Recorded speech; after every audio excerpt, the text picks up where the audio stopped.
ജനാധിപത്യം ഒരു ദിവസം കൊണ്ട് അനുഭവിക്കേണ്ടതല്ല.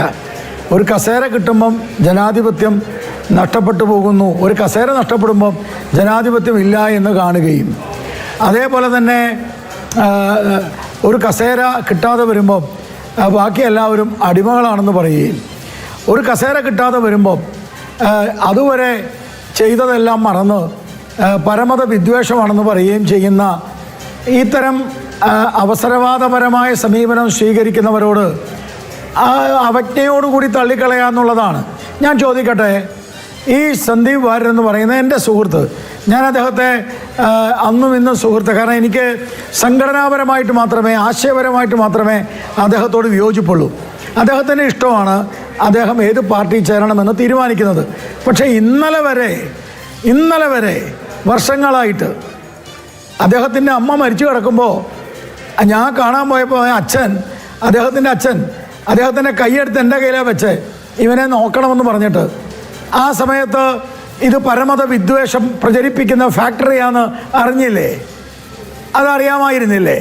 ഞങ്ങളുടെ ആരുടെയും ഫേസ്ബുക്ക് പോസ്റ്റിലോ ഞങ്ങളുടെ ആരുടെയും സ്റ്റേറ്റ്മെൻറ്റിലോ അങ്ങനെയൊന്നും ഉണ്ടായിട്ടില്ലല്ലോ.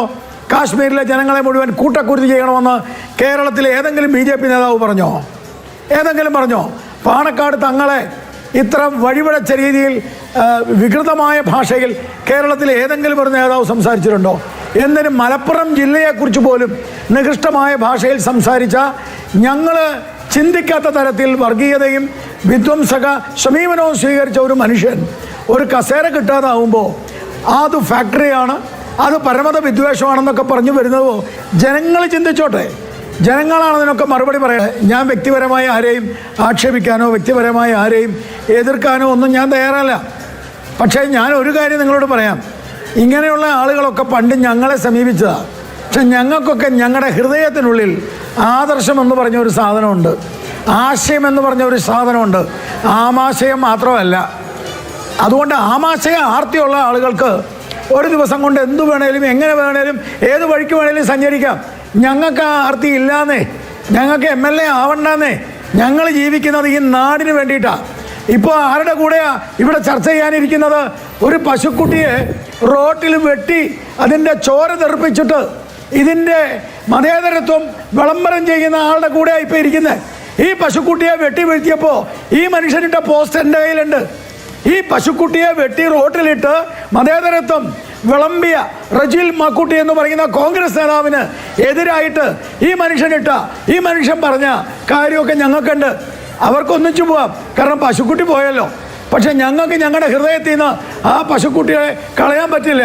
ഞങ്ങളൊക്കെ ഈ നാടിന് വേണ്ടി, ഇവിടുത്തെ ആശയത്തിന് വേണ്ടി, ആദർശത്തിന് വേണ്ടി നിൽക്കുന്നതാണ്. പിന്നെ വിനയം വേണം, അത് ശരിയാ, വിനയം വേണം. നമ്മളെല്ലാവരോടും സ്നേഹത്തിൽ പെരുമാറണം, അതും ശരിയാ, സ്നേഹത്തിൽ പെരുമാറണം. ബഹുജനം പലവിധമാണ്. ചിലപ്പോൾ അങ്ങനെയൊക്കെ ഉണ്ടായിന്ന് വരും ഒരു പാർട്ടിയിൽ. അതൊക്കെ പരസ്പരം സംസാരിച്ച് പരസ്പരം പ്രശ്നങ്ങൾ പരിഹരിക്കണം. ഇപ്പോൾ തെരഞ്ഞെടുപ്പിൽ തോറ്റു, ആരും അഹങ്കരിക്കുന്നില്ലല്ലോ. തെരഞ്ഞെടുപ്പിൽ തോൽക്കുമ്പോൾ പാലക്കാട് തോറ്റു, നമ്മളെന്താ പറയുന്നത്? അത് പരിശോധിക്കും, അത് അന്വേഷിക്കും. അങ്ങനെയല്ലേ നമ്മൾ ഇതുവരെ വളർന്നു വന്നത്? പാലക്കാട് 2 പ്രാവശ്യം നഗരസഭ ജയിച്ചത് അങ്ങനെ തന്നെയല്ലേ? ഞാൻ ചോദിക്കട്ടെ, രാഹുൽ ഗാന്ധി അമേഠിയെ തോറ്റു. കോൺഗ്രസിൻ്റെ സ്വത്തായ അമേഠി BJP പിരിച്ചെടുത്തു. വീണ്ടും രാഹുൽ ഗാന്ധി ജയിച്ചു അവിടെ. ഇതൊക്കെ തെരഞ്ഞെടുപ്പിലുണ്ട്. മഹാരാഷ്ട്രയിൽ ഇപ്പോൾ റജിൽ മാക്കുട്ടി നേരത്തെ പറഞ്ഞു കേട്ടു, BJPയുടെ കൗണ്ട് ഡൗൺ ആരംഭിച്ചു. അങ്ങനെയാണെങ്കിൽ നിങ്ങളുടെ ഇന്ത്യയിൽ നിങ്ങളുടെ കൗണ്ട് ഡൗൺ നേരത്തെ പോയില്ലേ? എത്ര സ്ഥലത്താണ് മഹാരാഷ്ട്രയിൽ? ആകെ നിങ്ങൾക്കുള്ളത് വിരലിലെണ്ണാവുന്നതാണ്. ആകെയുള്ളത് ഒരു പന്നവേരാണ് ഈ കേരളത്തിൽ. ആ പന്നവേരിൻ്റെ ആ വേരുണ്ടല്ലോ, കേരളത്തിലെ കോൺഗ്രസിന്റെ പേര് ആദ്യം ഞങ്ങൾ മുറിക്കും. കാര്യങ്ങൾക്ക് മാത്രം പറഞ്ഞിട്ട് പോകാൻ വേണ്ടിയിട്ടാണ് അദ്ദേഹം പറഞ്ഞ കാര്യം. ഞാൻ എന്തോ വർഗീയത വലിയ തോതിൽ പറയുന്നയാളാണ്. ഞാൻ വർഗീയമായ രീതിയിൽ ജനങ്ങൾക്കിടയിൽ ഭിന്നിപ്പുണ്ടാക്കാൻ ശ്രമിച്ചയാളാണ്. ഞാൻ വളരെ മോശക്കാരനാണ്, അങ്ങനെയൊക്കെയാണല്ലോ ഇപ്പോൾ അദ്ദേഹം പറഞ്ഞത്. ഞാൻ അദ്ദേഹത്തെ ഓർമ്മിപ്പിക്കാൻ ആഗ്രഹിക്കുന്നത്, കഴിഞ്ഞ നിയമസഭാ തെരഞ്ഞെടുപ്പിൻ്റെ കാലത്ത് ഒല്ലൂരിലെ ഒരു ക്രിസ്ത്യൻ പള്ളിക്കകത്ത് കയറി ചെന്നിട്ട് തൃശ്ശൂരിൽ മുസ്ലിങ്ങളുടെ സ്ഥാപനങ്ങൾ, വ്യാപാര സ്ഥാപനങ്ങൾ കൂടുകയാണ്, നിങ്ങൾ ജാഗ്രത പാലിക്കണം, അതുകൊണ്ട് എനിക്ക് വോട്ട് ചെയ്യണം എന്ന് പറഞ്ഞ വ്യക്തിയാണ്. അത് മാത്രമല്ല, നിങ്ങൾ പറയൂ. ഞാൻ മാറില്ല, ഞാൻ ഇന്നും ഉറച്ചു നിൽക്കുകയാണ്, ഇന്നും ഉറച്ചു നിൽക്കുന്ന ആളാണ്. അത് വർഗീയതയല്ല, ഫാക്ട് ആണ്. ഞാൻ മാറ്റി പറഞ്ഞത് പറഞ്ഞില്ല എന്ന് നിങ്ങളെ ഞാൻ ഉറച്ചു നിൽക്കുന്ന ആളാണ്. മനസ്സിലായി. നിങ്ങളെ പറഞ്ഞ കാര്യം ഞാൻ പറഞ്ഞില്ല എന്ന് പറയില്ല. അത് നിങ്ങളുടെ എന്റെ സ്വഭാവം അതല്ല. മനസ്സിലായി. ടെൻഷൻ ആവണ്ട. ബി പി കൂട്ടണ്ട. അങ്ങ് ബി പി കൂട്ടണ്ട. ആ ബി പി കൂട്ടണ്ട. ഞാൻ പറഞ്ഞോട്ടെ. അങ്ങ് ബി പി കൂട്ടണ്ട. ഇപ്പൊ പ്രേക്ഷകർക്ക് മനസ്സിലായല്ലോ. ഇപ്പൊ പ്രേക്ഷകർക്ക് മനസ്സിലായല്ലോ. ഞാൻ നേരത്തെ ഉണ്ടായിരുന്നത് പരമത വിദ്വേഷം വെച്ചു പുലർത്തുന്ന ഒരു ഫാക്ടറിയിലായിരുന്നു. ഇപ്പൊ പ്രേക്ഷകർക്ക് മനസ്സിലായല്ലോ. പരമത വിദ്വേഷം വെച്ച് പുലർത്തുന്ന ഒരു ഫാക്ടറിയിലാണ് ഞാൻ ഉണ്ടായിരുന്നത്. അവിടുന്ന് ഞാൻ ഇറങ്ങാൻ തീരുമാനിച്ചു. അതുകൊണ്ട് തന്നെ എന്റെ ഭൂതകാലത്ത് പ്രേക്ഷകർക്ക് മനസ്സിലായിട്ടുണ്ടല്ലോ. അല്ല, ഒരു മിനിറ്റ്, ഒരു കാര്യം ചോദിക്കട്ടെ. ഞാൻ പറഞ്ഞോട്ടെ. ഞാൻ പൂർത്തിയാക്കട്ടെ.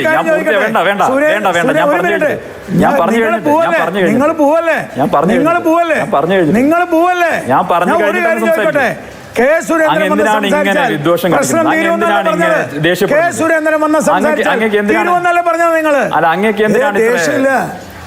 എന്ത് ദേഷ്യം? ഒരു ദേഷ്യമില്ല. അങ്ങനെ സ്വഭാവം കാണുമ്പോൾ പ്രേക്ഷകർക്ക് മനസ്സിലാവുന്നുണ്ടല്ലോ. സംസാരിക്കുന്നതാണോ ഇരിക്കടോ അവിടെ പറയുമ്പോ പറയുന്ന രീതി കാണുമ്പോൾ ജനങ്ങൾക്ക് മനസ്സിലാവുമല്ലോ. അങ്ങനെ ദാർഷ്ട്യം, അങ്ങനെ ധിക്കാരം, അങ്ങനെ മുഖഭാവം, അങ്ങനെ പുച്ഛം, മറ്റുള്ളവരോടുള്ള പുച്ഛം, ഇതൊക്കെ മുഖത്ത് കാണുന്നുണ്ട്.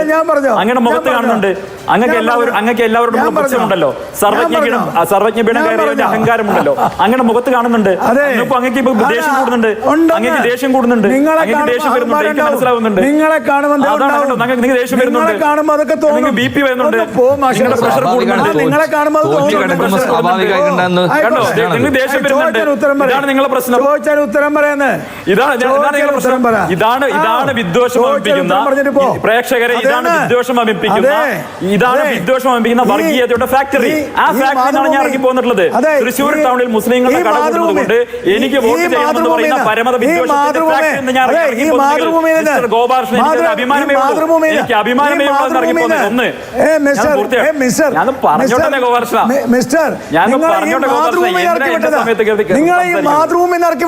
നിങ്ങൾക്ക് എന്ത് ടെൻഷൻ?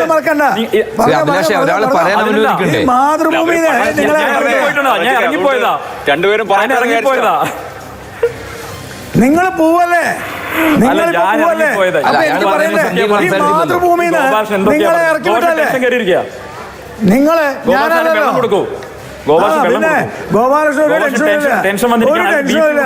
വെള്ളം കൊടുക്കണം. ആൾക്ക് ഹാർട്ട് അറ്റാക്ക് പോലും വരും, പേടിക്കും.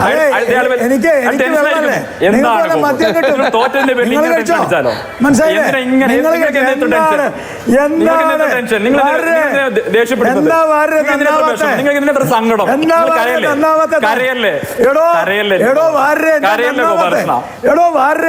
നന്നാവത്തെ? എടോ വാരേ, താനെന്താ നന്നാവാത്തെ? നിങ്ങളുടെ ചാണക രക്ഷപ്പെട്ട് വന്നിരിക്കുക. അതുകൊണ്ട് അദ്ദേഹത്തിന്റെ നിലപാടിന് പാലക്കാട് ജനത അംഗീകാരം നൽകി. പറയാൻ തുടങ്ങിയത് തന്നെ പോലത്തെ ഒട്ടക ഗോപാലകൃഷ്ണനാണല്ലോ. നമ്മൾ പറയാനുള്ള കാര്യങ്ങളൊക്കെ അങ്ങ് പറഞ്ഞു പോകും. അദ്ദേഹം പറയാൻ വന്ന കാര്യം പറഞ്ഞു തീർക്കട്ടെ. സന്ദീപിന് പോകാൻ വേണമല്ലോ. വിളിക്കണ്ടേ ഇവനാരാ? അല്ല,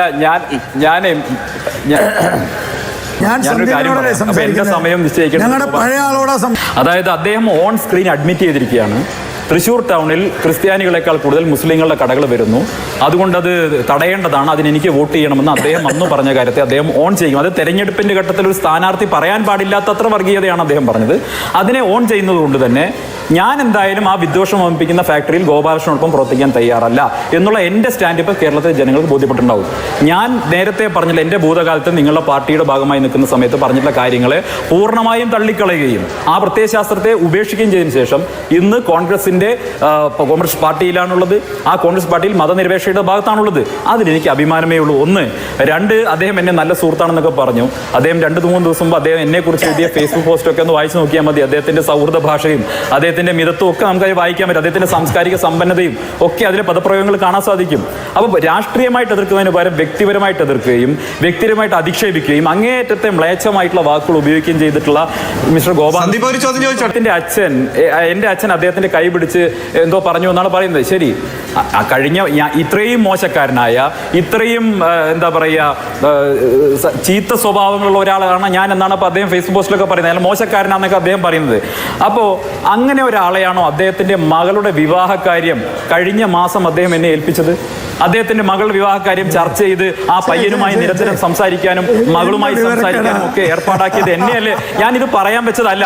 പക്ഷെ വ്യക്തിപരമായിട്ട് എന്റെ അച്ഛൻ ഒരു മിനിറ്റ് ഒറ്റ സെക്കൻഡ്. അത് ഇതായിട്ടൊന്നും ബന്ധമില്ല. ഇയാളുടെ അതായത് സന്ദീപ് വാര്യരുടെ നാട്ടിൽ നിന്ന് എൻ്റെ മകൾക്ക് ഒരു കല്യാണാലോചന വന്നു. അപ്പോൾ ഞാൻ അദ്ദേഹത്തോട് പറഞ്ഞു, ആ പയ്യൻ അവനെ അറിയുമോ എന്ന് അന്വേഷിക്കാൻ പറഞ്ഞു. അതിനാണിപ്പോൾ ഈ സംസാരിച്ചത്. ഇതൊരു ചർച്ചയല്ലേ? സ്വന്തം മകളുടെ ഒരു വിവാഹ കാര്യം സ്വാഭാവികമായിട്ടും അഭിലാഷാണെങ്കിൽ നമ്മൾ ചോദിക്കില്ല, അഭിലാഷെ ആ പയ്യൻ, അതൊരു ചർച്ചയിൽ പറയുന്ന മൂന്നാം കട പരിപാടിയല്ലേ അയാൾ ചെയ്തത്? നമുക്ക് പരിചയമുള്ള സാധാരണ കാര്യമാണ്, അതിൽ യാതൊരു സ്വാഭാവികതയില്ല.